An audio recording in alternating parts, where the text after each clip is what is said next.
우리가 주를 더욱 노래하고 이곳에 함께 모여 찬양하니 모든 두려움과 걱정을 떠나보내 주 사랑하는 이곳에 우리가 주를 더욱 사랑하고 그 사랑 우리 삶에 녹여내어 서로를 더욱 섬기고 살아갈게 하나님 나라 일하겠네 우리가 주를 더욱 노래하고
거짓이 주의 자녀이니 그 한없는 주의 사랑 안에 기쁨으로 걸어가던 해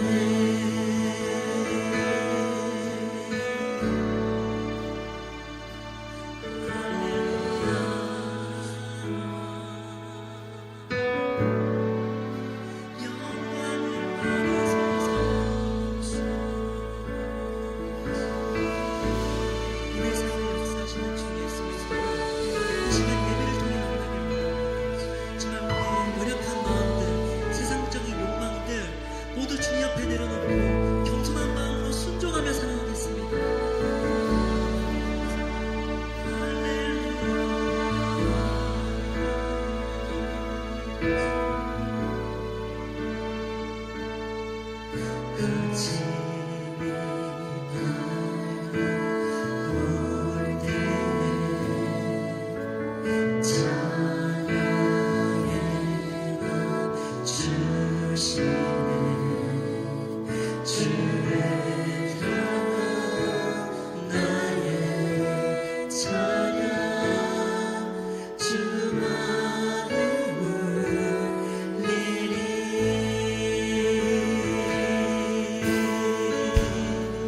주의 이름 부를 때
뜻을 다하고 힘을 다하여 주 너의 하나님을 사랑하라 하신 것이요. 아멘. 사랑의 하나님, 주의 나라, 주의 백성으로 하나님을 예배하게 하심에 감사합니다. 청년 공동체가 건강하고 안전하게 은혜 속에서 수련회를 다녀오게 하심에 감사합니다. 주님, 한 주간 살아가면서 주님 앞에 거룩하지 못하고 순종하지 못하는 생각과 감정, 말과 행동으로 살아갔습니다.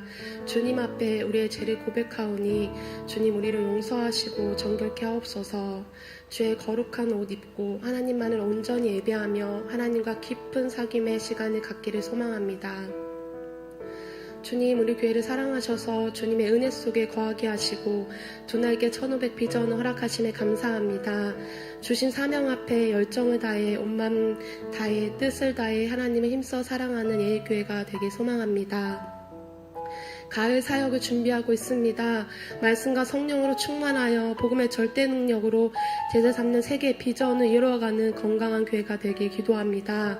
공동체가 사랑으로 연합하여 날마다 재생산의 역사가 일어나게 하시고 땅끝까지 이르러 복음 전하게 하옵소서. 양육과 훈련으로 예수 그리스도의 충성스러운 제자가 되길 기도합니다. 세상이 더욱더 어둠 속에 사로잡혀 있고 치열한 영적 전쟁이 있습니다. 예수 그리스도의 사랑이 없는 그곳에 찾아가 복음 전하는 우리가 되게 하옵소서. 한 영혼을 찾고 세워 제자 삼는 비전에 모든 성도들이 힘을 다하여 하나님 나라를 세워가게 하옵소서.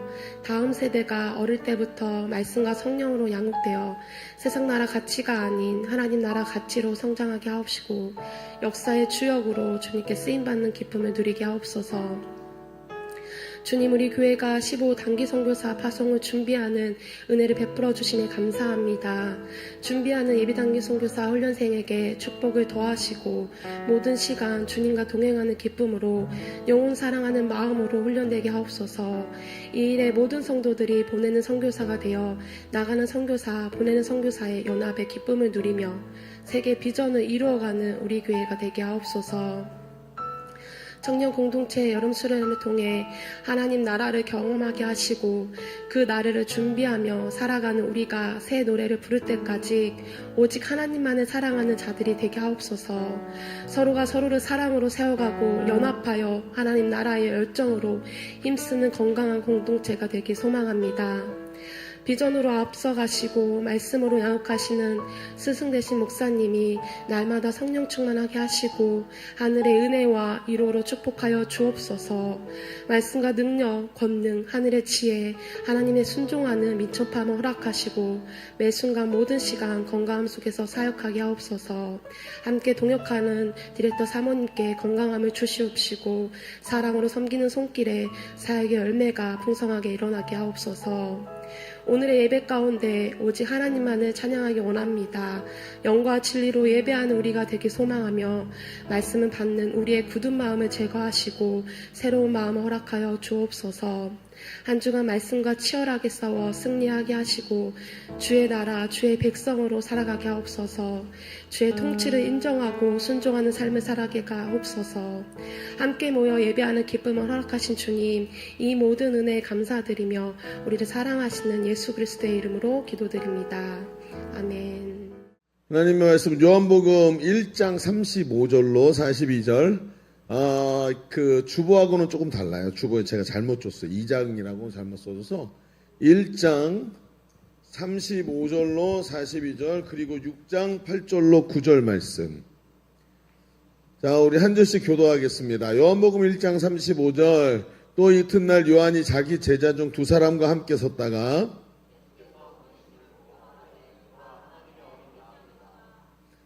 두 제자가 그의 말을 듣고 예수를 따르거늘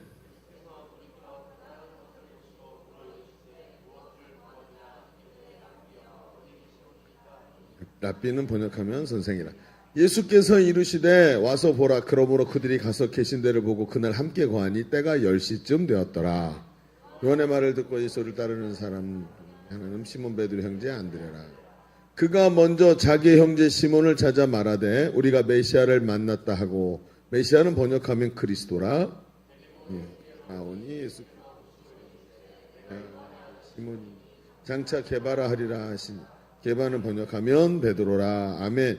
자, 요한복음 6장 8절로 9절은 한 목소리로 같이 읽어봅시다. 시작. 제자 중 하나 곧 시몬 베드로의 형제 안드레가 예수께 여짜오되 여기 한 아이가 있어 보리떡 5개와 물고기 2마리를 가지고 있나이다. 그러나 그것이 많은 사람에게 얼마나 되겠사옵나이까. 아멘.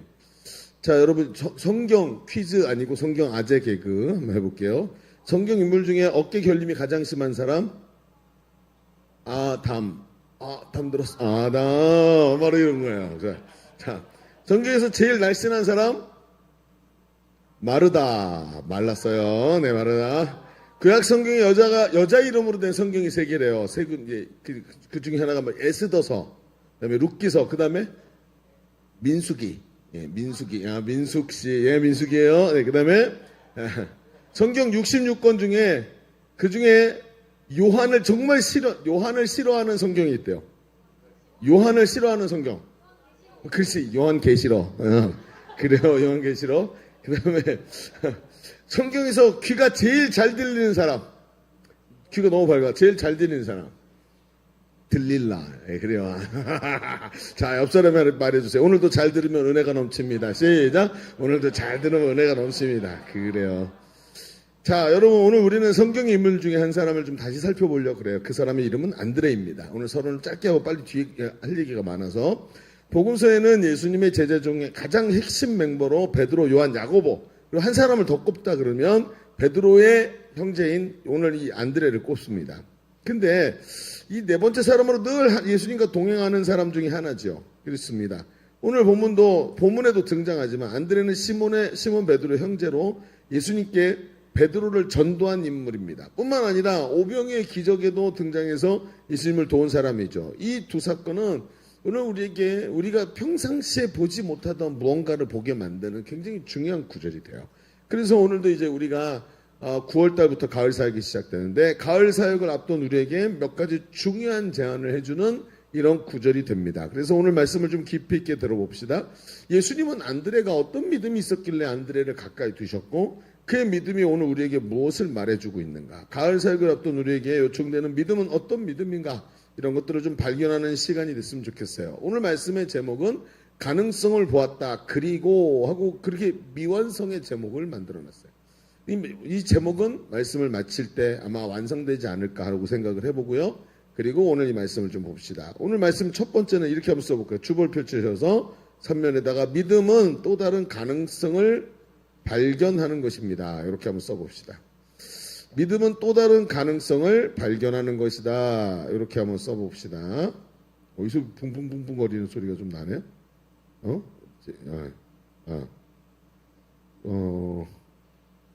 굉장히 붕붕거리죠? 아니요? 좀 나요? 훨씬 나아졌죠? 네, 잘 들리죠? 좋아요.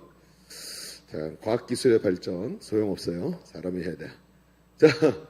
자, 첫 번째 이렇게 믿음은 또 다른 가능성을 발견하는 것이다. 자, 성경의 요한복음은 세례 요한이 예수님께 세례를 베풀고 예수님께서 지금 오늘 말씀에 보면 아침에 산책을 하시는 것 같아요. 그래서 쭉 거니시는데 멀리서 세례 요한이 그것을 보고 자, 세상째 지고 가는 어린 양을 보아라. 이렇게 얘기를 하죠. 그래서 그 요한과 옆에 있던 두 제자가 요한의 제자가 예수님의 제자로 보냄을 받아요. 가서 저분을 섬겨라 이렇게 보낸 것 같아요. 그 중에 그 두 사람 중 예수님께 보냄받은 세례 요한의 제자 중 두 사람의 제자 중 한 사람이 바로 시몬 베드로의 형제 안드레라고 성경이 기록을 해요. 오늘 본문이 안드레가 예수님을 만나는 장면을 기록하고 있죠. 그렇죠. 그런데 여러분 이 장면을 우리가 성경 전체를 읽으면서 요한계시록을 지금까지 요한계시록이 아니라 요한계시록이 아니라 지금까지 우리가 본 요한복음에 가만히 보면 이 장면을 요한복음 전체의 그 개념으로 보잖아요. 그러면 이게 엄밀히 말해서 복음서에서 가장 굵직한 예수님의 제자인 베드로가 예수님께 나온 경위가 어떻게 되나 이걸 우리는 여태껏 봤단 말이에요. 그렇죠? 누가 예수님을 데리고 왔냐면 형제인 안드레가 예수님께 와서 데리고 와서 베드로가 예수님을 만나게 됐다. 이런 경위로 읽었는데 오늘 말씀을 가만히 읽어보면 안드레의 비중이 굉장히 크단 말이에요. 그럼 단순히 베드로를 예수님께 데려온 사람만이라고 말해주려고 이런 기록을 했을 리는 없다는 거죠. 그렇습니다. 성경의 핵심은 안드레를 비켜서 베드로를 말하고 있는 것 같지만 이 본문은 왜 하필 안드레였을까 하는 이야기를 우리에게 말해주고 있는 부분이 많아요. 자, 성경은 세례 요한의 소개를 받고 안드레가 무작정 예수님을 따르기 시작하는 모습을 보여주는데 오늘 우리가 읽었던 본문의 말씀 두 절을 다시 읽어볼게요. 왜냐하면 여러분 이거 읽으면서 이해가 돼요? 저는 이해가 잘 안 됐거든요. 한번 볼까요? 38절 39절 읽어볼게요. 자, 보여주세요. 시작. 예수께서 돌이켜 그 따르는 것을 보시고 물어 이르시되 무엇을 구하느냐 이르되 랍비여 어디 계시오니까 하니 랍비는 번역하면 선생이라. 39절 예수께서 이르시되 와서 보라. 그러므로 그들이 가서 계신 데를 보고 그날 함께 관. 이해가 돼요? 잘 이해가 안 되죠. 저도 그랬어요. 왜 그러냐면 번역을 좀 봐야 돼요. 이게 번역이 어떻게 되냐면 이 뒤에 배경을 알아야 되는데 무엇을 구하느냐, 이게 뭘 원하느냐, 무슨 얘기냐면 이 예수님이 걸으시는데 세례 요한이 보낸 두 제자가 따라온단 말이에요. 계속 따라서 뭐 인사도 하고 스몰 토크도 했는데 계속 따라오니까 이 사람이 예수님께서 물으시는 거죠. 뭘 원하시나요? 왜 이렇게 날 따라오시지? 하고 얘기를 한 거 아니에요? 그랬더니 그들이 뭐라고 얘기했냐면 예수님이 하신 말씀이 무엇을 구하느냐, 다른 말로 무엇을 얻기 원하느냐라고 얘기를 한 거죠.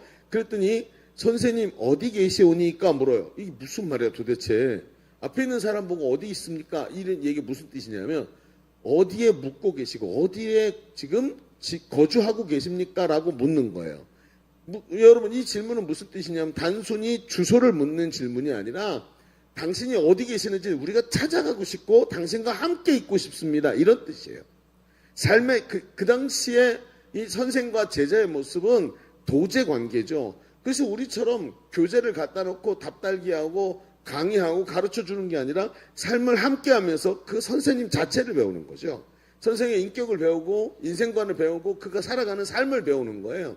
그러니까 우리나라가 지금 우리나라 안에 공교육이 무너졌다는 얘기는 사람을 사회의 부속품으로 봤지 이 선생과 제자를 인격으로 대하는 것이 우리 사회에 지금 없기 때문에 이런 일이 벌어지는 거예요.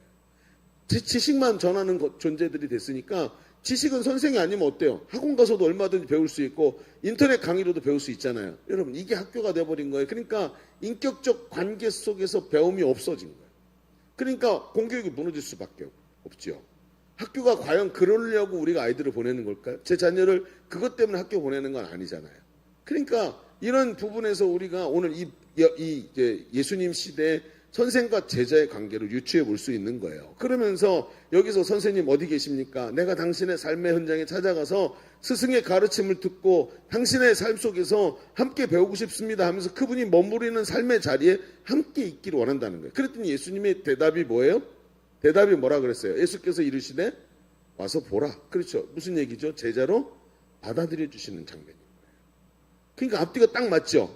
이러니까 이 장면이 이해가 돼요. 그래서 예수님께서 안드레를 예수님의 제자로 맞아주시고 함께 있으라고 허락해 주시면서 예수님의 삶의 현장으로 안드레를 초대하시는 거죠. 그리고 무슨 일이 벌어지냐면 그 39절에 보니까 예수께서 이르시되 와서 보라. 그러므로 그들이 가서 계신 데를 보고 시간이 지나갔어요. 그날 함께 거하니 때가 10시쯤 되었다. 지금 이제 시간이 10시쯤 됐다는 거예요.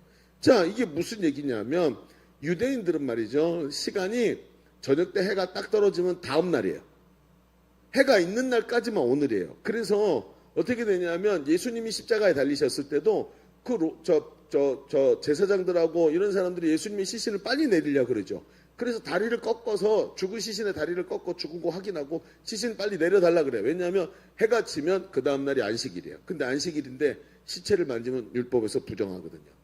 그러니까 안식일 되기 전에 빨리 무덤에 넣어야 되는 거예요. 그래서 예수님이 후다닥 예수님이 시신을 내리게 되는 거예요. 그러니까 해가 지면 그날이 끝나고 다음 날이 시작이 돼. 그러니까 제 10시면 우리 시간으로 오후 4시쯤이에요.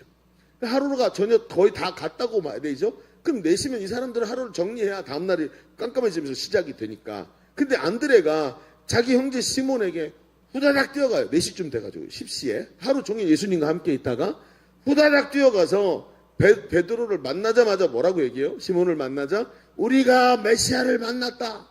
여러분 성경을 자세히 보면 안드레가 예수님과 헤어지자마자 가장 먼저 한 일이 바로 이거예요. 41절에 그가 먼저 자기 형제 시몬을 찾아가 말하되 그가 제일 먼저 예수님과 헤어지자마자 후다닥 뛰어갔다라고 얘기를 하는 거예요. 여러분 그가 제일 먼저 형제에게 가서 하루 동안 만난 분이 자신이 기다리던 메시아라고 말을 해주는데 여러분 한번 그 광경을 한번 상상해 보세요.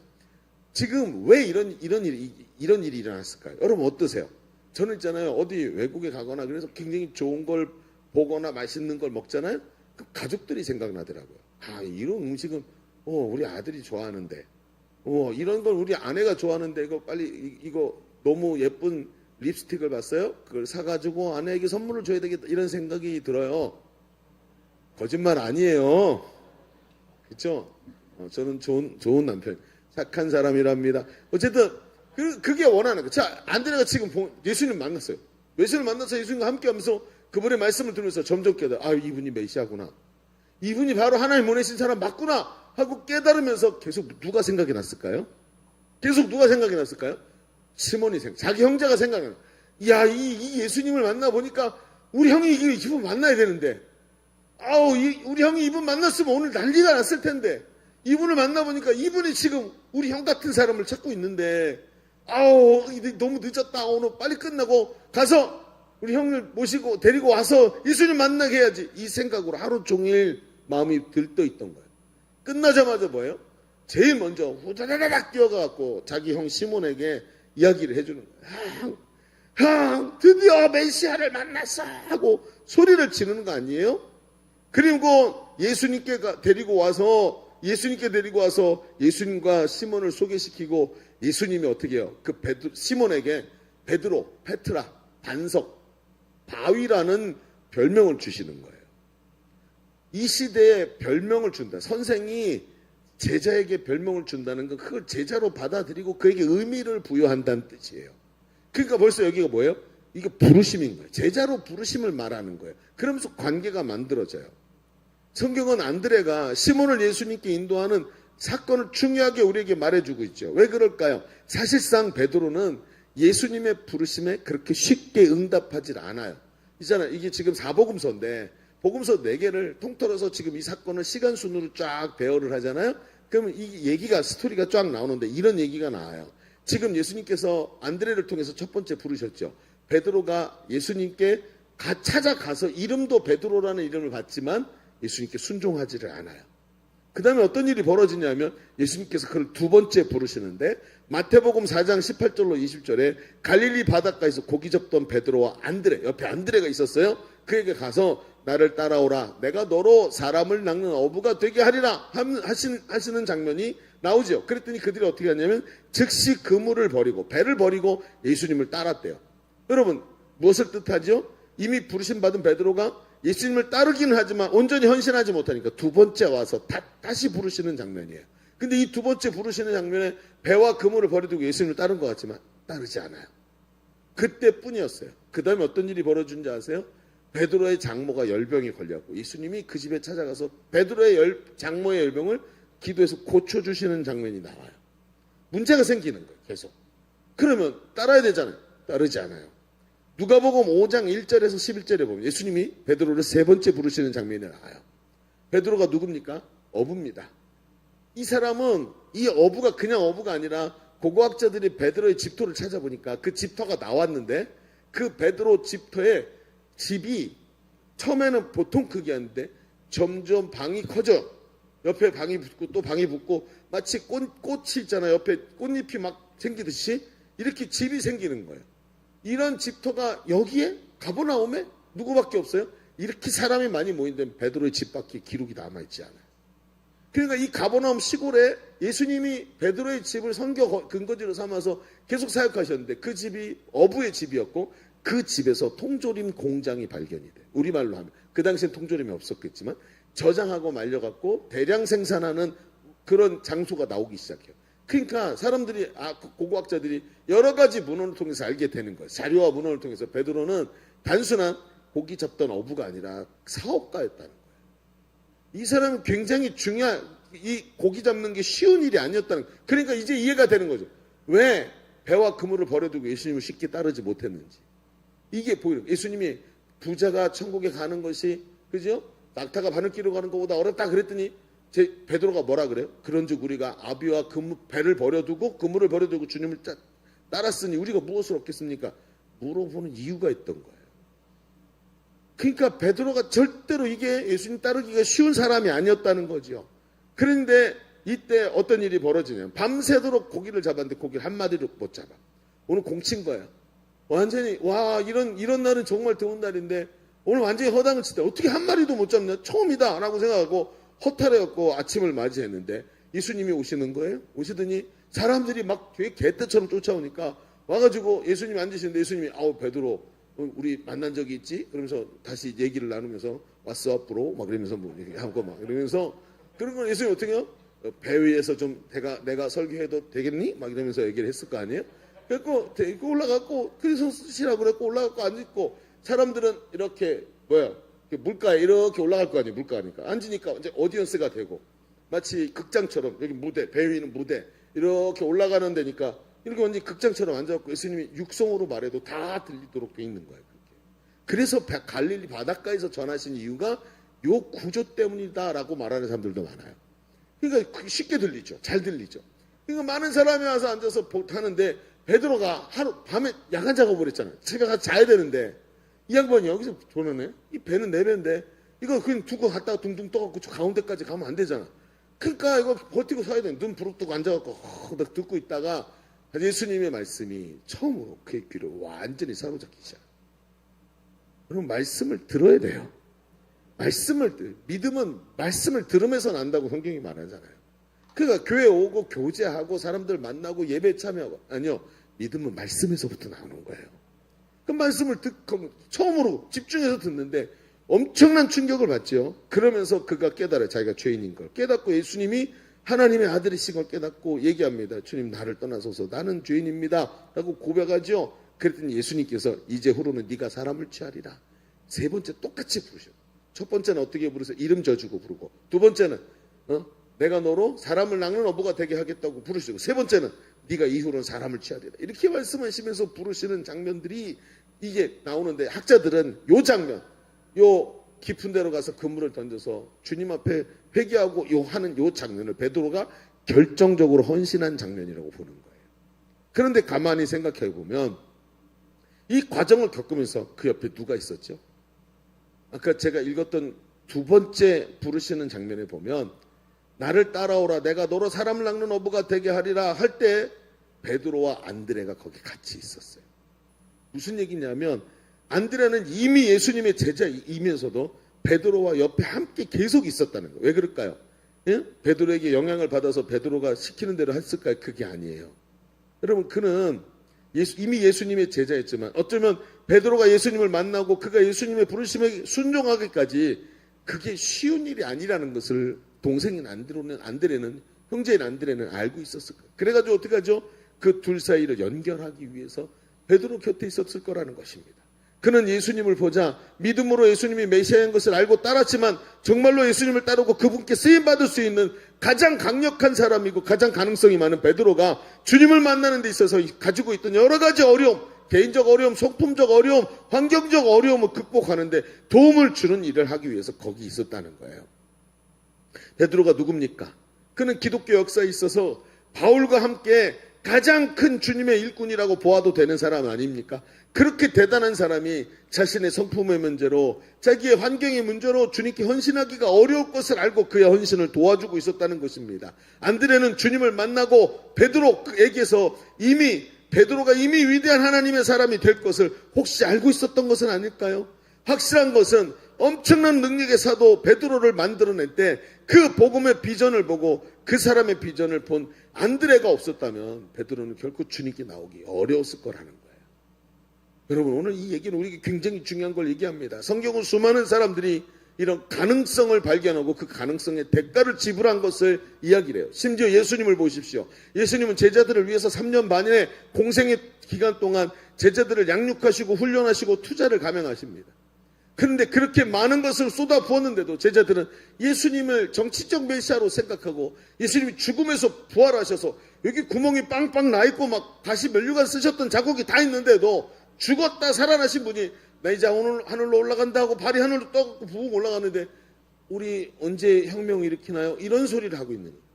이게 제자들이었단 말이에요. 못 알아듣는 거지 아무리 얘기해도. 그런데 이런 사람들을 바라보면서 주님이 답답해하지 않으시고 그들을 또 설명하시고 또 가르치시고 사랑해 주시고 친절하게 하셨던 이유가 뭐예요? 그들 속에서 하나님 나라를 발견하셨고 그들을 통해서 하나님 나라가 확장될 것을 아셨고 지극히 작은 자 하나에게서부터 하나님 나라가 겨자씨처럼 커지는 것을 알고 계셨기에 이들을 향해서 주님이 소망을 보면서 투자하셨던 것이 아닙니까? 여러분 이제 우리가 가을 사역이 다가오고 있습니다. 가을 사역이 딱 시작하면 둘째 주에 반드시 여러분에게 제공되는 게 하나 있습니다. 그게 뭐냐면 그 이름도 유명한 베스트 카드, 베스트 작전서죠. 열 몇 개씩 15칸씩 거져 있는데 여러분에게 세 사람만 적으라고 시킵니다. 세 사람의 이름을 적어서 하나님께 봉헌하자고. 여러분 우리 20년을 하면서 베스트 봉헌식을 최소한 40번을 했습니다. 근데 여태 20년을 저와 함께 같이 신앙생활하면서 단 한 번도 베스트의 이름을 적지 않은 사람도 있다는 거예요. 여러분 어떻게 생각하십니까? 내가 누구에게도 하나님 나라의 가능성을 보려고 하지 않고 눈을 감고 있는 것은 아닐까요?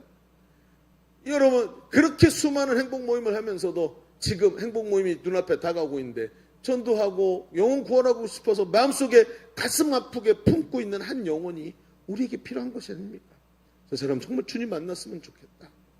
정말 하나님께 나왔으면 좋겠다라는 그 가능성을 발견하고 그 사람과 주님이 만나기 어려운 그 여러 가지 장애들을 제거하고 주님께로 나오는 길을 예비하는 자로 그 옆에 서서 그것을 돕는 가능성을 발견하는 사람을 주님이 오늘 찾고 계시더라는 거예요.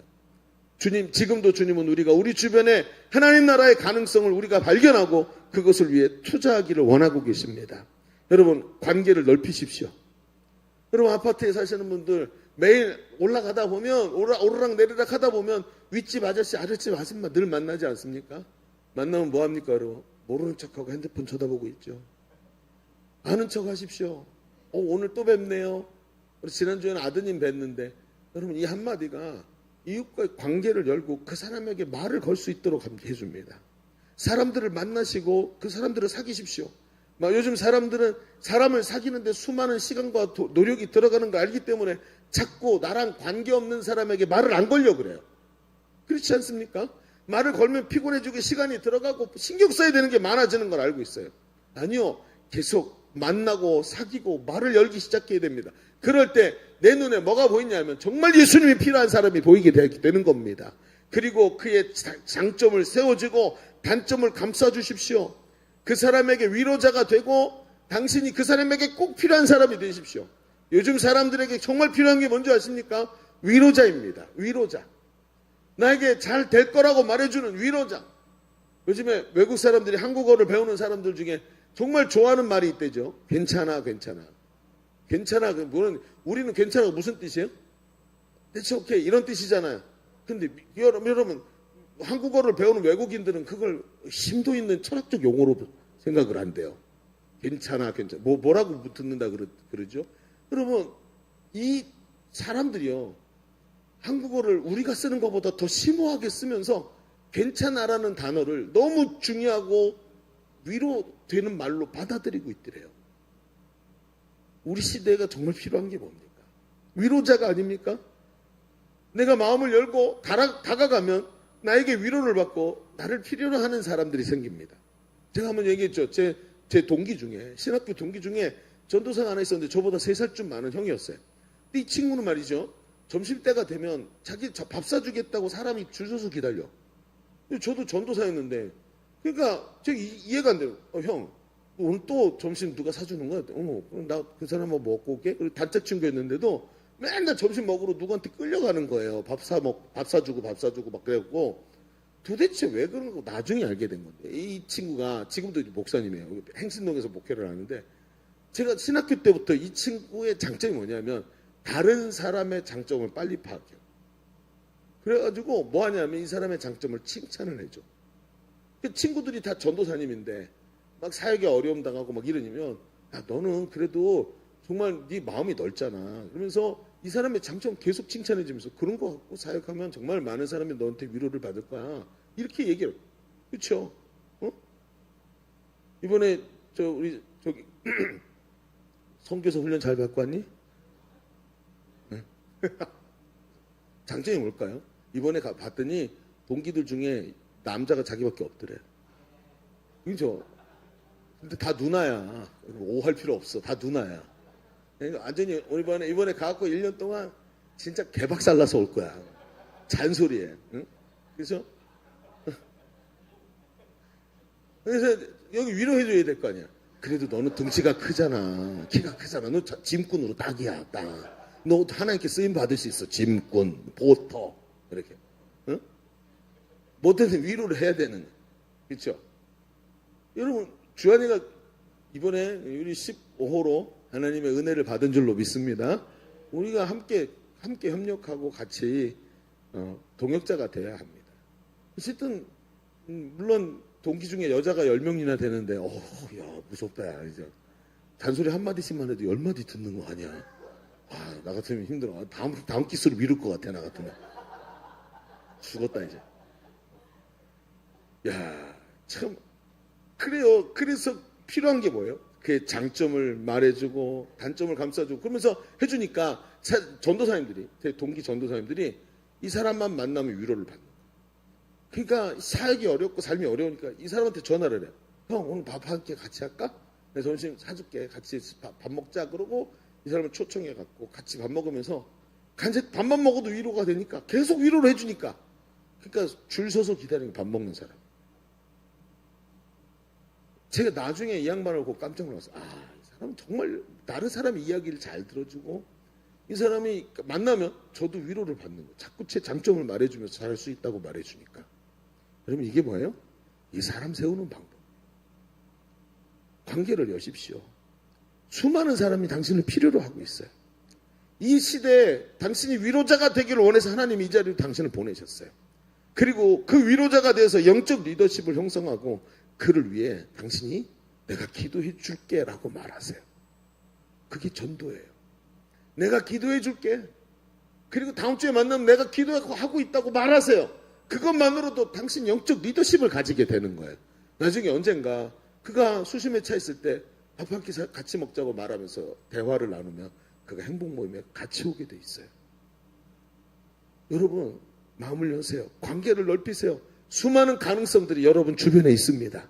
그 사람들을 향해서 마음을 여세요. 세상에 한 영혼보다 더 귀한 게 어디 있습니까? 한 사람의 영혼을 구원하는 것보다 더 귀한 게 뭐가 있겠어요?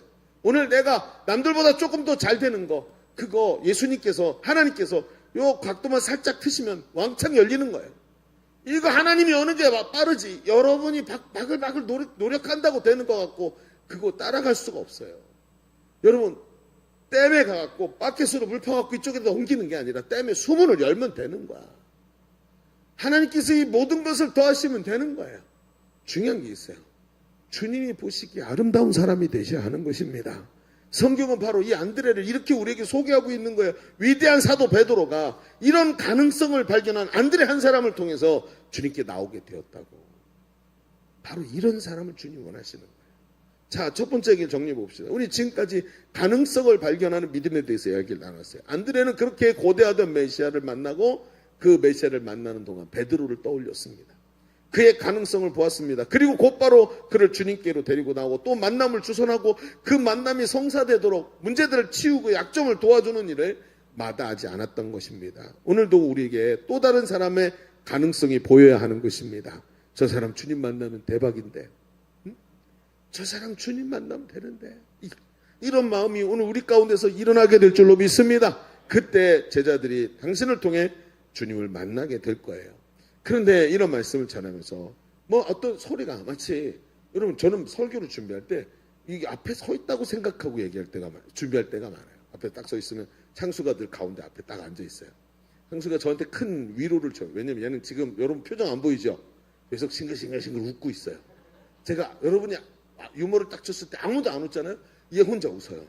얼마나 은혜가 되는지 몰라요. 진짜 활짝 웃어줘요. 소리는 안 내는데 묵음으로 뮤트 그래고 막 이러면서 막 굉장히 좋아요. 그러니까 얼마나 위로가 되는지 몰라요. 여러분 위로자가 되십시오. 이런 그러니까 왜 뭐 하다가 여기까지 왔냐. 근데 이런 제가 앞에 서서 설교를 하는 것처럼 이렇게 준비하는데 늘 그런 거예요. 말씀을 준비하다 보면 여러분의 질문이 들리는 것 같아요. 목사님 저는 늘 가능성을 발견하는 것 같아요. 사람들에게. 그렇잖아요. 저는 여태껏 목사님이 말한 그 베스트 봉헌카드에 항상 가득 채워서 냈어요. 수많은 사람을 전도하려고 노력했어요. 그런데 그게 가능성이라는 게 현실이 되는 건 굉장히 어려운 것 같아요. 이런 소리가 들리는 것 같아요. 지금도 그런 얘기를 하고 있는 거 아닐까요? 수많은 수고가 그 뒤에 동반되어야 하잖아요. 가능성이라는 게 현실되기 위해서는 가능성을 발견하고 그것이 삶의 행동으로 나타나야만 그게 현실이 되잖아요. 그러니 얼마나 많은 게 거기 들어가야 돼요. 그렇잖아요.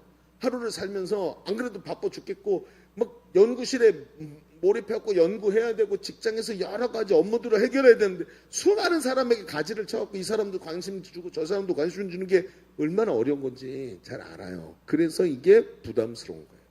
그러니까 가능성은 발견하지만 완악한 마음이 우리의 마음을 막고 복잡한 생각들이 우리의 생각을 딱 막아서 어떻게 해요? 계속 우리의 생각이 거기서 동의가 안 되게 만들어요. 동의가 뭐죠, 여러분? 여러분, 우리는 있잖아요. 지적으로, 정서적으로, 감정적으로 동의가 안 되면 잘 움직이려고 하지 않는 특성이 있죠. 그냥 이해는 됐어. 근데 마음이 안 동해. 그러니까 안 움직여. 그게 우리가 주일날 설교 들을 때 모습이잖아요. 와, 목사님 말은 맞아요. 앞뒤도 맞고 로들리고 맞고 다 맞는데 저는 마음이 좀 안 움직여요. 저는 아멘이라고 말은 해드릴게요. 아멘. 그래요. 됐죠? 우리가 할 때 이럴 때가 너무 많지 않나요? 왜냐하면 부담스러워요.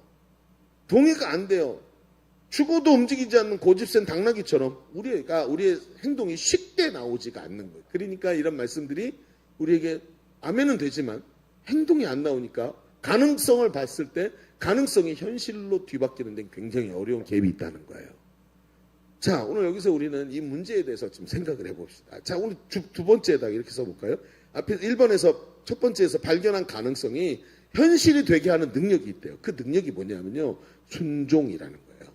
순종. 답 나왔으니 뭐 목사님 또 그 얘기 하시겠지. 들어봅시다. 제가 그렇게 단순합니까? 자, 봅시다. 우리가 읽은 두 번째 본문은 이제 6장으로 넘어오죠. 6장에 넘어오면서 우리가 잘 아는 오병이어의 기적을 이제 이야기하고 있어요. 여러분, 성경이 사복음서, 그렇죠?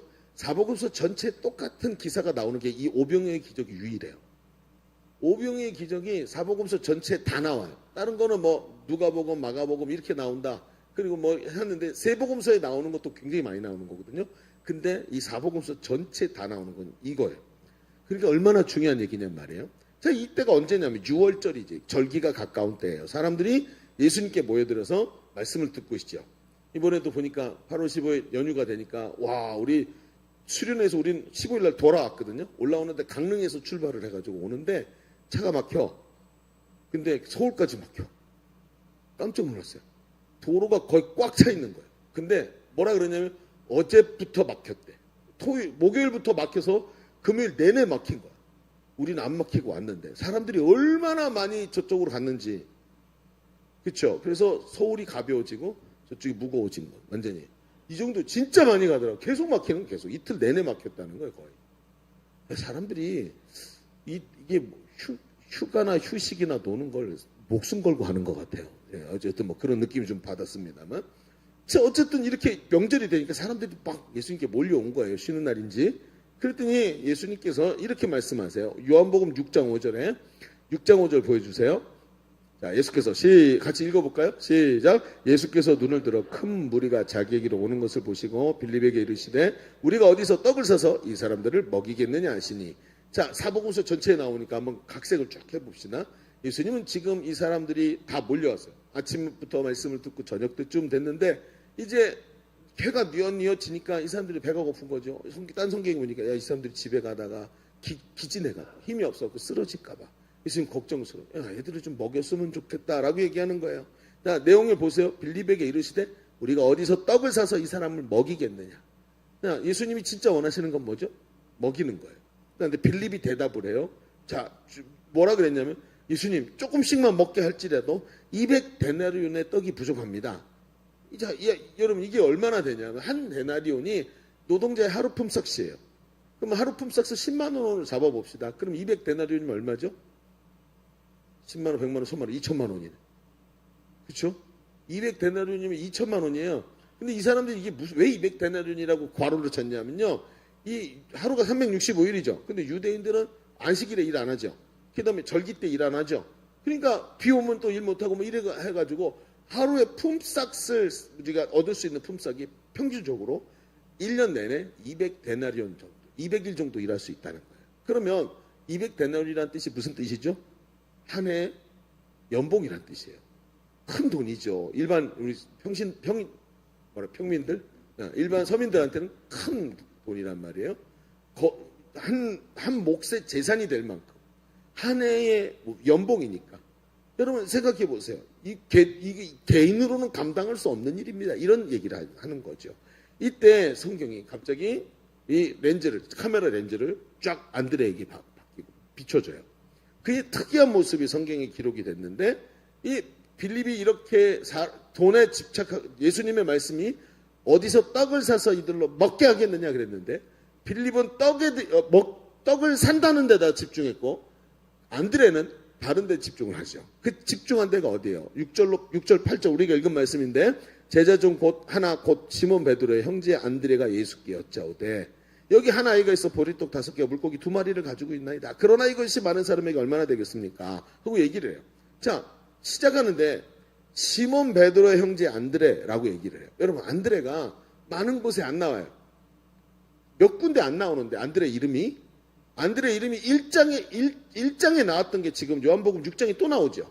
1장에 나왔던 그 이름이 그 안드레를 지금 여기서 말하는데 뭐라고 얘기했어요? 시몬 베드로의 형제. 자, 일부러 지금 뭐에다가 지금 연결시키는 거예요? 1장의 그 사건과 지금 이걸 연결시키고 있어요. 이 사건이 1장의 사건과 지금 동일하게 보여주려고 시몬 베드로, 아까 기억나? 시몬 베드로 자기 형을 데리고 왔던 걔 있잖아. 걔 안드레, 얘가 걔야, 걔 형제야, 형제. 잊어버리지 말고 기억하지? 이런 뜻이에요, 지금 이게.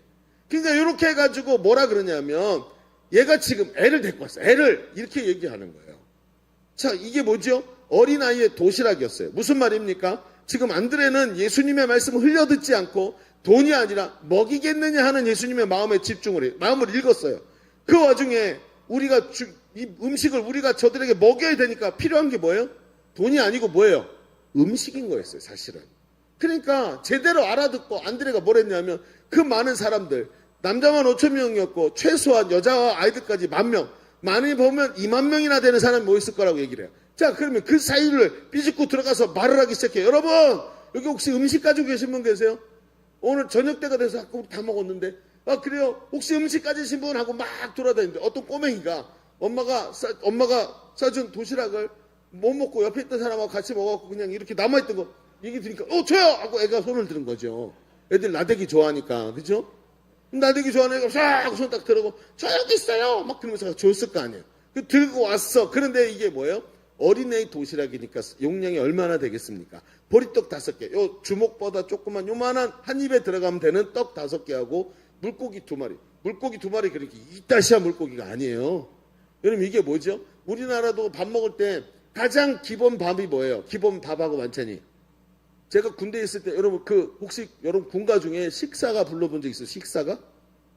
군대 있을 때 식사하러 갈 때 옆에 식판 끼고 우리 걸어가면서 노래를 불렀어. 근데 노래를 부르는데 도착할 때쯤 되면 노래가 딱 끝나는데 그때 마지막 구호가 밥, 국, 김치였어요. 아마 저희 부대만 있었던 것 같아요. 근데 그 맨 끝에 밥, 국, 김치가 뭐예요? 밥 먹는 가장 기본이에요. 밥하고 짠 반찬이에요. 그렇죠? 여러분 필리핀에 가잖아요. 필리핀도 제일 기본 반찬이 어부들이 먹는 기본 밥이 뭐냐면 바나나 이파리에 싼 주먹밥 1-2개 하고 여러분 그 닭고기 있잖아요. 닭고기 잘라고 엄청 짜게 염장해가지고 튀긴 거 그거 2개 줘요. 그러니까 그 밥 먹으면서 짠 거 먹으면서 그걸 믹스해서 먹게 만들어 놓은 거예요. 그게 다야. 그러면 생각해 보세요. 보리떡에 있으면 물고기가 뭐죠? 염장한 물고기인 거예요. 반찬이 반찬.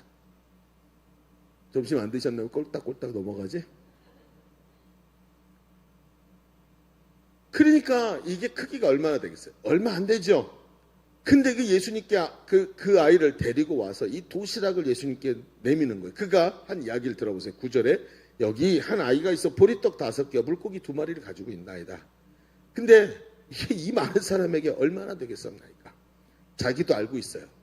아무리 합리적이고 이상적으로 생각해봐도 불가능한 일이. 이 2만 명 가량, 많이 보면 2만 명 가량 되는 사람에게 이걸 나눠서 어떻게 해? 이 사람들을 다 개미로 만들어도 다 못 먹겠네. 그렇죠? 이 적은 것으로 이 많은 사람을 어떻게 먹을 수 있습니까? 그런데 주님의 말씀이 이걸 찾으셨잖아요. 그렇지? 제대로 알아들은 거야. 이걸 찾으신 거죠. 주님 음식이요. 말한 거예요. 그 마음에 있는 주님을 향한 기대가 보이기 시작해요. 지금 이 사람은 지금 이 적은 걸 가지고 오면서 주님의 마음에 기대가, 마음에 주님을 향한 기대가 있는 게 쓱 비쳐 보이기 시작하는 거예요. 이 많은 사람에게 별거 아니겠지만 주님께는 뭔가 있을 것 같습니다. 이런 기대감이라는 거죠. 안드레는 또 뭘 찾았어요? 가능성을 또 찾았어요. 예수님을 보니까 보입니다. 저분이 분명히 하나님의 아들이신데, 저분이 메시아이신데 지금까지 오면서 지금 병든 자를 고치시고 죽은 자도 일으키시는 분인데 그분이 일하실 때가 됐구나. 이번엔 어떤 능력으로 일하시려고. 저분이 무리로도 걷는 분인데 저 작은 어린아이의 도시락 하나를 드렸더니 예수님 말씀하신, 야 50명씩 잘라 앉혀라. 여러분 보세요. 2만 명을 50명씩 앉히면 몇 그룹이 되죠? 오늘 수학 자꾸 하게 만드시네. 예, 여러분 그룹 만들어야 되는데, 여러분 몇 명, 20명밖에 안 되는 청년들이 이번에 수련회 갔는데도 그거 통솔하기 어렵더라. 그죠? 예, 많이 힘들었어. 20명도 말을 안 듣는데 50명씩, 2만 명을 50명씩 따로 앉히니까 제자들이 어땠을까? 아, 도대체 또, 이 저녁에 또 왜 그러시는가? 아저씨 이쪽으로 좀 오세요. 그 50명 안 되잖아요. 막 이러면서 이쪽 자리 좀 비켜주시고요. 막 이랬을 거 아니에요. 근데 여러분, 안드레가 어떤 마음으로 했을까요? 어떤 모습이었을까? 안드레. 선생님 좀 와보세요. 그러면서 하면서 무슨 생각이 있었을까요? 예수님이 이 50명씩 앉히는 건 밥을 먹으려는 건데 저걸 하고 이거 어떻게 먹으시려고 그러지? 와, 대박. 오늘 빨리 카메라 인스타 올려야 돼 이거 막. 이렇게 하지 않았을까요? 진짜 기대감을 가지고 예수님 도대체 이번에 뭘 하시려고 저러실까? 그러면서 그의 기대감이, 이 얘기 흥분감이 느껴지기 시작합니다. 안드레의 모습은 지난번과 똑같습니다. 그의 마음은 지난번에는 베드로에 대한 기대와 이 예수님 앞에서 저를 소개하고자 하는 그 기대가 가득했다면 지금 그의 마음은 기대와 순종으로 가득 차 있어요. 베드로를 바라보며 기대했던 사람이 이번엔 어린아이 하나를 바라보며 주님께 데리고 왔는데 그 주님을 향한 기대 때문에 주님의 일을 기쁨으로 돕고 있어요. 이제 그 동력이 보이기 시작합니다. 동력이 뭡니까, 여러분? 여러분, 가능성에만 머무르는 게 아니고 현실로 뒤바뀌게 하는 것이 뭐냐면 바로 기대와 순종이라는 거예요. 기대와 순종. 우리 시대는 있잖아요. 순종이라는 개념이 사라진 지가 오래지요. 여러분, 우리가 지금 살아가는 세상을 보십시오. 여러분, 많은 젊은이들 사이에 순종이라는 개념이 있습니까? 순종이 뭡니까? 비굴하게 굴종하는 걸 순종이라고 생각하지 않습니까? 순종이 덕이고 순종이 아름다운 것이라고 말하는 젊은이들을 저는 우리 교회 말고는 별 군데에서 찾아본 적이 없었어요. 볼 수가 없어요. 순종이라는 게 뭡니까? 순종이라는 게 내가 내 권리를 포기하고 비굴해지는 개념이라고 생각하지 않습니까? 심지어 교회 안에서도 많이 그러지 않습니까? 우리가 동의하지 않는 일에 결코 참여하지 않는 습관이 있습니다. 여러분, 민주주의 사회에서 사는데 민주주의라는 말이 오해가 돼서 너도 한 표, 나도 한 표. 그러니까 너도 한 표이고 나도 한 표니까 다 똑같은 거지라고 생각하면서 순종이라는 개념이 사라졌어요. 민주주의가 너무 저급한 민주주의를 배웠어. 이 민주주의가 병들어서 여러분, 백성 민자에다가 주인 주자를 쓰는데 네가 주인이야. 진짜 자기 인생의 주인이 자기인 줄 알아. 여러분, 생각해 보세요. 당신을 위해서 할 수 있는 게 뭡니까? 당신이 주인이라면 당신의 수명을 연장시켜 보십시오. 당신의 인생의 주인이라면 당신의 부모를 바꿔보십시오. 당신의 운명을 바꿔보십시오. 질병이 걸렸습니까? 당신의 질병을 고쳐보십시오. 당신이 주인이라면서요. 자신을 위해서 할 수 있는 게 아무것도 없잖아요. 민주요? 우리 교회 민주 미안해. 갑자기 승질이 확 났다가 막 미안한 생각이 확 드네 그냥. 여러분, 민주요? 여러분, 그래서 그게 아니에요. 우리가 잘못된 가치관을 가지고 내가 주인인 줄 아니까 내가 동의가 안 되면 순종이 안 되는. 하나님, 내 생각을 좀 바꿔주세요. 내 마음도 좀 함께 바꿔주셔야 제가 동의할 거 아닙니까? 이 교만의 시대를 살아요. 그러다 보니까 하나님께서 우리에게 명령하셔도 동의가 되도록 하나님 설득 좀 해주세요. 설득 좀. 그러니까 어때요? 결정이 오래 걸리고 내 생각과 다른 것을 누군가 말했을 때, 목사님 말했을 때 여러분, 여러 가지 문제가 생기기 시작합니다. 밈 중에 그런 거 많죠. 저 반주하는 자매한테 자매 이번 새벽기도 좀 반주해 볼래? 뭐라고요? 새벽기도 좀 반주해주면 뭐라고요? 안 들려요, 안 들려 뭐 이런 데잖아요. 동의가 안 되는 거예요. 순종이란 단어가 사라졌어요. 오병이어의 역사는 말이죠. 잘 들어보십시오, 여러분. 오병이어의 역사는 동의가 아니라 기대와 순종에서 나온 역사입니다. 베드로가 보십시오. 베드로가 동의에서 나온 사람입니까? 아닙니다. 동의가 안 되어도 기대와 순종에서 일어나는 거예요. 기대와 순종이 능력으로 나타나는 현장이 오병이어의 현장이 아닙니까? 여러분 어떠십니까? 여러분의 현장을 좀 보십시오. 지금 저기서 전쟁하고 있습니다. 두 나라가 두 군데서 전쟁을 하는데 전 세계가 막 뒤집어 엎였고 난리가 났어요. 경제적으로 지금 얼마나 어려운지요. 지금 여러분 지금 전 세계가 경제적으로 어렵습니다. 그냥 잠시의 것이라고 생각되십니까? 지금 여러분 기후가 어떠십니까? 많은 사람들이 환경을 연구하고 공부하는 사람들이 이렇게 얘기합니다. 지금 전 세계 이 지구는 인계점을 넘어갔대요. 다시 돌아갈 방법은 없대요. 내년에는 금년보다 더 더울 거고 그 다음에는 평년 기온이 40도 일반 여름이 되면 38도 40도가 될 거예요. 이제 무슨 얘기냐면 종말로 간대. 인류가 빠르게 사라질 거라고 이야기합니다. 여러분 어떻게 생각하십니까? 정말로 많은 어려움들 속에서 우리가 오늘 하루를 싸우면서 살아가요. 근데 여러분 한번 생각해보세요. 만약에 오병이어의 기적이 오늘 우리의 삶에 일어난다면 어떻게 될까요? 오병이어의 기적이 일어나서 우리에게 큰 능력이 되지 않을까요? 그런데 그런 가능성을 발견하지만 가능성을 넘어서 오병이어가 결과로 나타나는 것은 내가 이해만 될 때 움직이는 동의가 아니라 주님을 기대하는 마음과 순종하는 마음이라는 거예요. 이런 안드레가 없었다면 오병이어도 일어나지 않았고 베드로도 예수님 깨울 수가 없었어요. 오늘 우리에게 진짜 필요한 게 뭘까요? 세상을 조금 더 잘 알고 세상에서 조금 더 유력한 사람이 되어서 남들보다 연봉을 좀 더 받고 영어를 조금 더 잘하면 지금 이 상태를 막아낼 수 있을까요? 아니요. 여러분 그거 갖고 되는 게 아니에요. 오병이어가 7병이어로 바뀐다고 문제가 해결되는 게 아니에요. 여러분 오병이어가 50병 20어가 된다고 문제가 해결되는 게 아니에요. 그렇죠? 하나님의 역사가 일어나야 됩니다. 동의가 아니라 기대와 순종이더라. 너무나도 중요한 거 아닙니까? 소망은 바로 그 소망은 안드레의 순종이었던 거예요. 여러분 이번에 청년 수련회 정말 너무 귀한 수련회였습니다. 이번 청년 수련회가 강원도 선교의 아버지라 불리는 마두원 선교사님의 발자취를 따라가는 여행 수련회였어요. 한 곳에 앉아고 막 밤새도 기도하고 이런 빡센 거 안 해요. 이제 그런 거 안 해. 그런 거 착각하고 또 안 왔다가 또 다음에는 꼭 갑시다. 저는 재미없는 거 싫어해요. 재미없으면 싫어. 그래서 어쨌든 다음에 한번 또 봅시다. 어쨌든 너무나도 즐겁고 유익한 시간이었어요. 근데 그 마두원 선교사님의 발자취들을 그분이 세우신 교회 그리고 그분의 무덤을 이렇게 돌아보는데 저는 말이죠. 제 옆에 이미 순교하신 마두원 선교사님이 실제로 서 있는 것 같은 느낌을 받았었어요.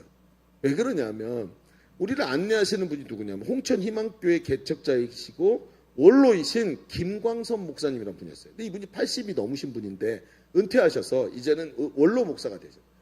말할 때 턱이 살짝 흔들리고 손이 떨리시는 분이에요. 근데 이 노인네가 앞에서 해주시는데 얼마나 열정적이신지 80을 넘긴 나이에도 정정하고 정확하게 자신있게 설명해 주시면서 안내하시는데 너무 당당하신 거예요. 근데 이분이 누구냐면 이 마두원 선교사님의 제자예요. 근데 이제 설명을 하면서 마두원 선교사님이 정말 전도를 열정적으로 하셨는데 미국 사람이거든요. 한국말을 못했는데 음악가로 한국에 와서 음악 교육을 하시면서도 시간만 있으면 늘 전도를 하시는 전도지를 만들어 갖고 했는데 한국말을 배웠다는 거예요. 안녕하세요. 예수님 믿으세요. 예수님 믿으면 천국 갑니다. 이렇게 말했다는 거예요. 그래서 우리한테 시키는 거죠. 따라해 보세요. 안녕하세요. 예수님 믿으세요. 예수 믿으면 천국 갑니다. 그 말을 듣고 예수 믿은 사람이 접니다. 라고 얘기하시는 거예요. 그분이. 자기가 아버지 없이 자라나셔가지고 정말 힘들었는데 그 마두원 선교사님 그렇게 전도하는 걸 듣고 자기가 예수를 믿어서 그때 그 한마디를 듣고 예수를 믿고 지금까지 왔다는 거예요. 그러면서 그분에 대해서 고마움과 감사를 표현을 하는데 그러면서 이분이 설명을 해주는데 마두원 선교사님이 남의 터 위에 세우지 않는다는 로마서 5장의 원칙을 갖고 있었대요. 그래서 대도시나 사람들이 많이 모이는 곳에 이미 교회가 많으니까 거기다 교회를 개척을 안 하신 거예요. 어디에 있냐면 산 골짜기에 사람들도 별로 없는데 길도 안 나 있는데 화전민들만 모이는데 그런 데 가서 교회를 세우신 거예요. 그리고 교회가 37개라고 그랬나? 27개를 세우셨는데 그렇게 해서 세우신 거예요. 그런데 그 중에 하나가 첫 번째 지은 교회가 우리가 갔던 홍천에 있는 희망교회라는 교회. 엄청 커요. 아니 이 시골 교회에 이렇게 큰 교회가 있다고? 이렇게 생각될 만큼 커요. 그런데 이 교회가 마두원 선교사님이 처음 세운 교회였는데 이 교회가 어떻게 됐냐면 나중에 선교사님 안 계실 때 젊은 집사 하나가 여기가 시골이잖아요. 지금은 거기가 도시가 됐는데 거기가 한쪽 구석탱이 산 밑에 사람들 안 오는 데였단 말이에요.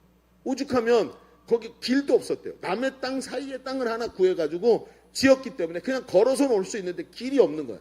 그러니까 사람들이 오지도 않고 그래서 젊은 집사 하나가 사람들을 설득해가지고 야 이거 여기 미래 없다. 우리 교회를 옮기자. 그래가지고 옮겨야 되는데 그 권한을 갖고 있는 사람이 안 계시잖아요. 그러니까 공문서 위조를 하는 거예요.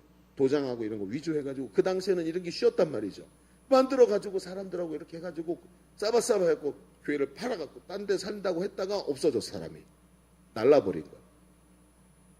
교회가 팔렸어. 건물이 팔렸는데 나중에 물어보니까 창고로 그다음에 누에고치 치는 잠실로 나중에는 돼지우리가 돼 있더래. 돼지가 거기 살고 있는 거죠. 그 얘기를 이 마돈 김광선 목사님이 들은 거예요. 신학생이고 이제 목사 안수를 막 받으신 분인데 너무 가슴이 아픈 거죠. 근데 성령이 감동을 하시는 거예요. 야, 저거 마돈 선교사가 처음 세운 건데 처음 하나님 앞에 세운 교회가 저렇게 돼서 되겠니 하고 하나님이 감동을 주시니까 그 감동에 순종을 해야 되는. 그런데 자신이 누구야? 아버지도 없이 자라났단 말이에요. 뭐가 있겠어요? 그런데 하나님이 그걸 보는데 가슴을 뜨겁게 만들어 주시는데 자기가 어머니가 조상 대대로 물려온 유산을 자기가 받았는데 그 유산을 팔아갖고 그 땅을 팔아가지고 이 교회 돼지우리를 샀어. 없는 사람이 마지막 빤스 한 장 벗어갖고 이걸 산 거예요. 그래가지고 이거 손수 개조해서 예배당으로 요만 한 20평도 안 되는 예배당으로 다시 복구하고 설립 예배를 드리고 홍천에서 제일 크게 부흥한 교회로 세우신 거예요. 이분이 하나님 쓰시는 모습인데 이분의 이 얘기를 제가 처음 들었을 때 너무 충격이었어요. 야, 하나님 쓰시는 사람이 이렇구나. 정말 하나님의 말씀에 민감하게 순종하고 헌신할 줄 아는 사람이구나. 이런 열정적인 사람이니까 뒤를 돌아보지 않고 하나님 앞에 순종하는 사람이니까 하나님이 이 사람을 쓰시는구나 하는 생각이 들 만큼 이분에 대해서 제가 여러분이 가기 전에 먼저 제가 가서 그분을 만나보고 굉장히 도전을 받았던 장면이 바로 이런 것이었어요. 그러면서 자신의 유산을 팔아서 하나님께 드리면서 이렇게 하나님께 쓰임받는 거죠. 너무나도 당당하고 평생을 살아오면서 후회가 없고 열정적이고 희생할 줄 아는 사람의 모습이었어요. 정말 대단하더라고요. 그러니까 어때요? 제 옆에 꼭 이분을 딱 보는데 마두원 선교사님 전 한 번도 본 적 없는데 마치 그분을 보는 것 같은 거예요. 책에서 있는 마두원 선교사님 모습을 그대로 갖고 있고 그분이 하는 말을 그대로 하는 거예요. 심지어 우리 무덤에 가던 날 인천 막 잠기고 그러던 날 있잖아요. 그날 무덤에 갔어. 비가 막 내리는데 막 그 산 골짜기로 올라가는데 우산 쓰고 막 이러고 올라가는데 이 팔순 노인네가 뭐라는지 아세요? 야, 이렇게 비 오는 날 이렇게 깨끗한 비를 언제 맞아보겠어? 우리 우산 접고 그냥 가자. 이렇게 얘기를 하시는 거예요. 얼마나 그 의식이 살아있는지 두려워하지를 않아. 팔순 노인네가 그거 맞아갖고 폐렴이라도 걸리면 천국 가는 거야 그냥. 근데 그 열정과 하나님을 향한 뜨거운 그 사랑이 그분의 삶 속에서 그냥 막 나오는 거예요. 청년들을 보니까 더 나오시는 거예요. 중에 그 청년들 인도하는 목사님을 보니까 너무 좋은 거지. 그러니까 예, 그래요. 그만하자. 자, 그러면서 하나님이 쓰시는 분의 모습을 제가 보게 됐어요. 너무나도 당당하고 너무나도 하나님 앞에 그대로 서 있는 그분의 모습. 그분은 세상적 가능성만 보는 그런 목사님이 아니라 하나님이 보여주시는 또 다른 가능성인 그 비전을 보고 그 비전이 자기에게 동의가 안 돼요. 전 돈이 없거든요. 저는 지금 너무나 젊은 목사일 뿐이거든요. 저 혼자 할 수 있는 일이 없거든요. 동의가 안 되는데 그분에게서는 순종이 되었다. 그러니까 유산을 팔아서라도 그 예배당을 사서 예배당을 다시 복구할 수 있는 믿음을 가지고 있었어요. 여러분, 이게 바로 안드레의 위대함입니다. 주님이 보여주시는 또 다른 가능성을 발견하고 동의는 할 수 없어도 순종할 수 있는 믿음을 가진 사람. 여러분, 이게 능력이라는 거예요. 여러분, 사람들이 왜 가능성에서 멈출까요? 왜 가능성에서 멈추죠? 동의가 안 되는 거예요. 지적으로나 감정적으로나 수도 없이 많은 것들이 맞아야 동의가 되는데 동의가 안 되는 거죠. 그런데 이 동의를 넘어서는 게 뭐예요? 동의할 수 없어도 그 가능성을 보고 순종할 수 있어요. 그게 믿음의 열정이라는 거예요. 동의가 안 돼도 이 모든 것을 더하시리라 말씀하신 하나님을 알기에 순종할 수는 있는 믿음. 이것이 안드레의 위대함이었다는 것입니다. 그는 기대와 열정으로 가득 차 있었고 주님을 바라볼 때마다 그 기대감이 사그러지지 않는 사람이었다는 거예요. 그러니까 그 시몬 베드로의 형제 안드레라고 말하면서 시몬을 처음 주님께로 데려왔던 안드레와 오늘 이 안드레를 동일시하면서 바로 이런 게 안드레야 라고 얘기해주고 있는 거 아닙니까? 여러분, 이제 말씀을 정리해 봅시다. 앞에서 말했듯이 성경에서 귀가 제일 잘 들리는 사람은 들릴라입니다. 잘 들으십시오. 제목을 이제 완성시켜 봅시다. 제목 뭐라고 하면 될까요? 가능성을 보았다. 그리고 순종으로 현실이 되었다. 이게 제목의 완성입니다. 가능성을 보았다. 그리고 순종으로 현실이 되었다. 이게 제목의 완성이에요. 여러분, 그 기대와 열정으로 하나님께 순종하십시다. 오늘 우리는 동의하는 권리를 주님께 받지 않았어요. 주님 우리 보고 동의해달라고 말씀하시지 않아요. 믿음으로 기대하고 열정으로 순종하는 능력을 받으라는 거예요. 이걸 통해서 하나님 일하시는 거예요. 여러분, 당신이 일을 하면 얼마나 여러분의 삶을 바꿀 수 있습니까? 댐에서 바가지로 물을 퍼서 날르면 남들보다 2바가지 더 풀면 이 댐에 물을 다 옮길 수 있습니까? 아니죠. 아니라면 수문을 열어야 되는 겁니다. 주님이 하셔야 되는 거예요. 노력한다고 되는 것이었으면 안 되는 사람이 왜 이렇게 많은 겁니까? 노력해서 되는 게 아니라 주님이 문을 여셔야 되는 거예요. 우리는 동의하는 권리를 받지 않고 믿음으로 기대하고 열정으로 순종하는 능력을 받은 사람들입니다. 주님을 기대하십시오. 그러면 또 다른 가능성을 보게 될 것입니다. 그리고 열정으로 순종하십시오. 가능성이 내 손에서 현실로 바뀌는 오병이어의 역사가 일어나는 것을 당신도 보게 될 줄로 믿습니다. 자, 우리 기도하십시다. 오늘 이 말씀은 쉽지 않습니다. 가능성을 보았습니까? 그리고 순종으로 현실이 되는 겁니다. 여러분, 이 가치가 귓전에서 머물다가 사라지죠. 왜 그래요? 우리 시대가 그래요. 순종이 뭔지 쥐뿔도 몰라. 내가 능력이 있다면 순종할 필요 없어요. 근데 내가 이 댐의 물을 다 옮길 수 없기 때문에 순종하는 거예요. 하나님은 하십니다. 기대하십시오. 그 기대하는 사람이 그 기대가 가능성이 현실이 되게 만드는 거예요. 우리 기도하십시다. 하나님, 오늘 말씀의 은혜대로 될 줄로 믿습니다. 가능성을 보았다면 순종으로 주님 앞에 대답하는 자 되게 하여 주옵소서. 우리 말씀의 은혜를 붙잡고 기도합니다. 주여,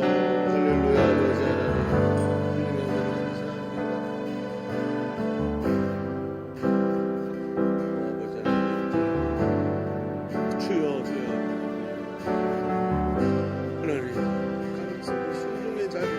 현실이 되는 역사에 가게 하여 주옵소서. 무슨 아버지 하나님, 동의할 수 없다. 동의할 수 없는 것이 순종의 자리로 가요. 동의할 수 없는 자리로 가서 순종의 자리에 서게 하여 순종할 수 없는 이렇게 중요한 동의할 수는 없어도 순종할 수 없어요. 아버지 하나님, 주님 역사에 우리 다시 기도하십시다. 여러분, 두 손을 하나님께 펼쳐 올려드리십시다. 하나님, 손에 아무것도 없습니다. 내 손은 비어 있습니다. 내 마음도 주님이 말씀하시는 대로 될 줄로 믿습니다. 하나님, 동의할 수 없어도 순종하는 믿음을 허락하여 주옵소서. 동의할 수 없다면 순종하면 됩니다. 하나님께서 역사하실 줄로 믿습니다. 하나님, 오늘도 우리에게 이 마음을 주시고 나의 빈손을 주님의 것으로 가득 채우시는 역사가 순종하는 자에게 있게 하여 주옵소서. 오늘 말씀을 붙잡고 기도합니다. 주여,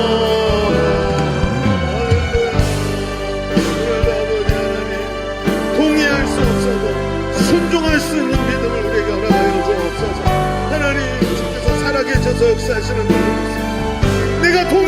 없어도 순종할 수는 있습니다. 하나님 순종하는 믿음을 내게 주옵소서. 주님을 기대하면서 가능성을 현실로 만드는 자, 오늘도 아버지 안드레가 주님을 기대하고 가능성을 현실로 만들어내고 있는 것을 보게 하여 주옵소서.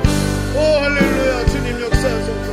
오늘 이 안드레의 모습이 하나님 아버지 우리 가운데 있기를 간절히 원합니다.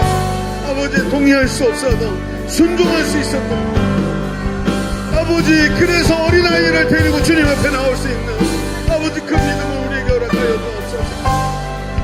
동의가 안 돼도 순종함으로, 기대를 통해 순종함으로, 기대와 순종으로 주님 앞에 아버지 응답하는 자 되기를 원합니다. 하나님 역사하여 주옵소서. 아버지의 마음을 우리가 허락하여 주옵소서. 오늘도 함께 하신 주님을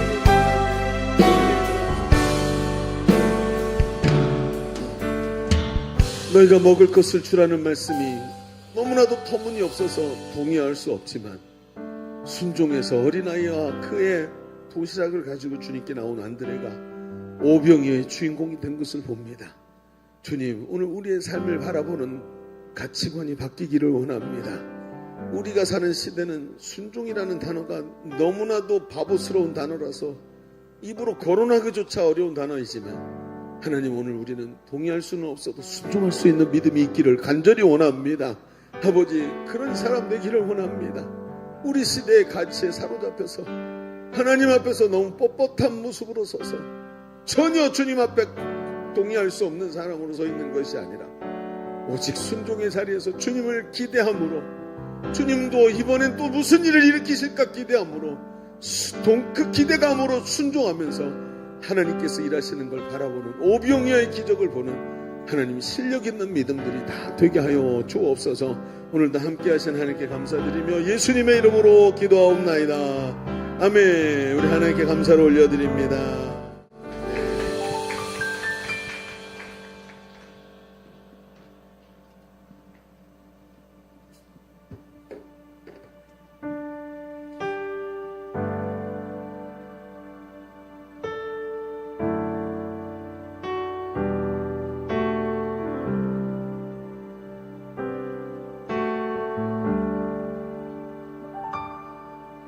모든 것이 끝났다고 말하는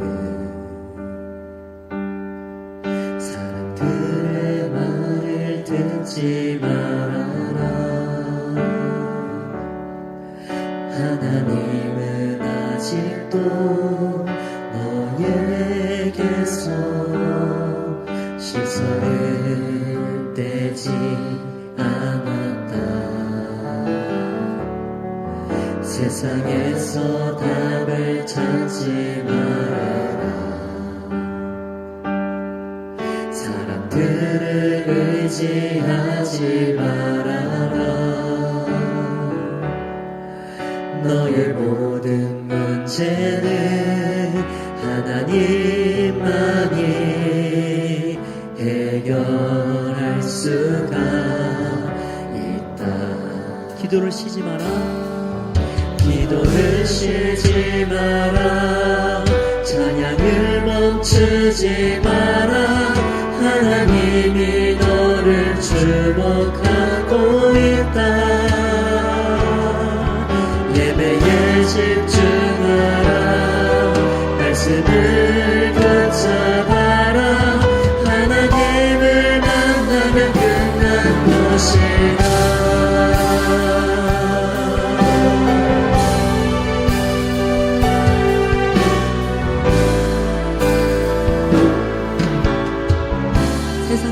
답을 찾지 말아라. 세상에서 답을 찾지 말아라. 사람들을 의지하지 마라. 사람들을 의지하지 말아라. 너의 모든 문제는 하나님만이 해결할 수가 있다. 기도를 쉬지 마라. 기도를 쉬지 마라. 찬양을 멈추지 마라. 하나님이 너를 주목하고 있다. 예배에 집중하라 말씀을 분석하라 하나님을 만나면 그날 곳에 가는 길 멈추지 마라 가는 길 멈추지 마라 뒤를 돌아보지 마라 하나님이 너를 주목하고 있다 의심을 하지 마라 절대 포기하지 마라 하나님을 믿으면 끝난 것이다 예수의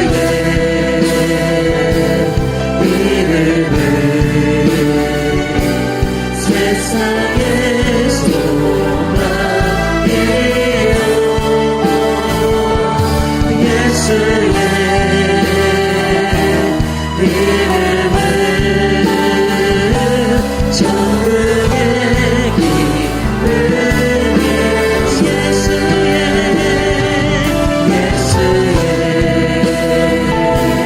이름은 세상의 소망이요 예수의 이름은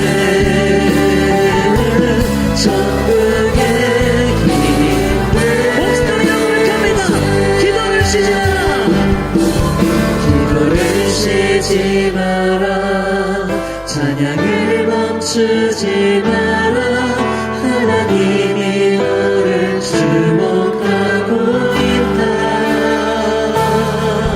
의심을 하지 마라 말씀을 분석하라 하나님을 만나면 끝난 것이다 가는 길 멈추지 마라 뒤를 돌아보지 마라 하나님이 너를 주목하고 있다 의심을 하지 마라 절대 포기하지 마라 하나님을 믿으면 끝난 것이다 하나님을 믿으면 끝난 것이다 하나님을 믿으면 끝난 것이다 아멘 영광의 주님께 감사의 박수 올려드립니다 기도하겠습니다. 하나님 감사합니다. 오늘도 이렇게 예배하면서 하나님께 우리의 모든 것을 내어드리고 왕 대신 하나님께 우리의 인생을 드리게 하시니 감사합니다. 하나님 여기 있습니다. 받아 주옵소서. 주님이 주인 되셨사오니 주님 책임져 주시고 주님의 뜻대로 안내하시고 인도하셔서 주의 뜻이 성취되는 우리의 삶이 되게 하여 주옵소서. 예배하는 자들에게 예배하는 선한 마음 주셨사오니 오늘도 그 마음 가지고 우리의 삶의 현장에서도 하나님의 주인 되심을 선포하며 승리하는 한 주간의 삶이 되게 하여 주옵소서. 11조를 드리고 감사를 드리고 예배 헌금을 드린 귀한 손길들을 주님 축복하시고 저 삶이 하나님의 손에서 승리하는 삶이 되도록 역사하여 주옵소서. 감사드리며 이제는 우리 구주 예수 그리스도의 은혜와 아버지 하나님의 지극하시고 만극하신 사랑하심과 성령님이 내주하시고 교통하시며 함께하시는 은혜가 오늘 모여 예배하는 모든 사랑하는 젊은이들 머리머리 위에 저들의 미래와 삶의 현장 위에 주님의 몸된 교회 위에 이제로부터 영원토록 함께 계시기를 간절히 축원하옵나이다. 아멘. 할렐루야. 우리 하나님께 영광 올려드립니다.